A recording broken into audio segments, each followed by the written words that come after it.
산업 수요 증가로 전력 소비가 갈수록 늘고 있습니다. 내연기관 자동차에서 전기차로의 전환, 인공지능의 발전에 따른 연산장치나 서버 사용 증가는 전력 사용량을 급격히 늘렸습니다. 전력 사용의 증가는 자연스럽게 탄소 배출 증가로 이어지는 상황. 탄소 배출에 따른 지역의 영향과 대책을 가치경제에서 알아봤습니다. 2050년까지 사용하는 모든 전기를 재생에너지로 충당한다는 RE100은 세계적인 대세가 되고 있습니다.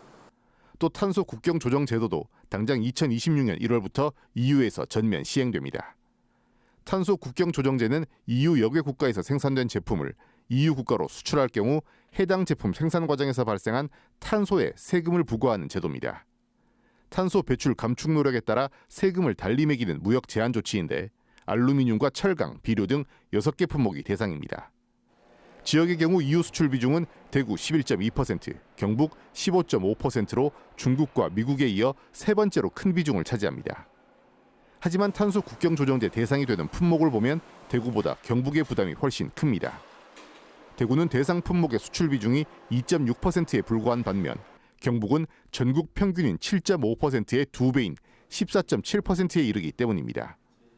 특히 철강 수출이 문제인데 원자재나 중간재를 공급하는 간접 수출의 영향까지 감안하면 경북의 철강 관련 대부분 기업이 영향을 받을 것으로 예상됩니다.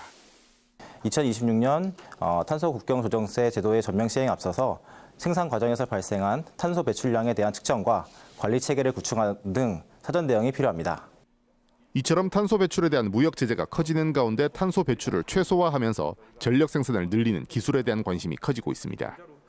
신재생에너지가 대안으로 꼽히지만 아직 높은 효율은 내지 못하면서 소형 모듈 원자로 SMR이 주목받고 있습니다. SMR은 높은 효율과 적은 탄소 배출 등 기존 원자력 발전의 장점은 그대로 가져가면서도 방사능 유출 위험 등의 단점은 최소화한 차세대 원자력 발전 방식입니다. 신재생에너지 효율이 높아지기 전까지 주요 전력 생산 방식이 될 가능성이 커지고 있습니다. 대구 경북에서는 한국수력원자력이 직접 SMR 제조에 경상북도와 경주시는 연구소와 실증센터 구축에 나섰습니다. 특히 관련 소재와 부품, 장비를 생산할 수 있는 산업단지 개발과 기업 육성 등에도 힘을 쏟고 있어 앞으로가 기대됩니다. SMR 제작 지원센터, 인증과 테스트베드 구축 등 기업 지원 기반을 확대하여 차별화된 SMR 산업 생태계를 구축해 나갈 계획입니다. 여기서 한 걸음 더 나아가 인공 태양 제조도 주목받고 있습니다.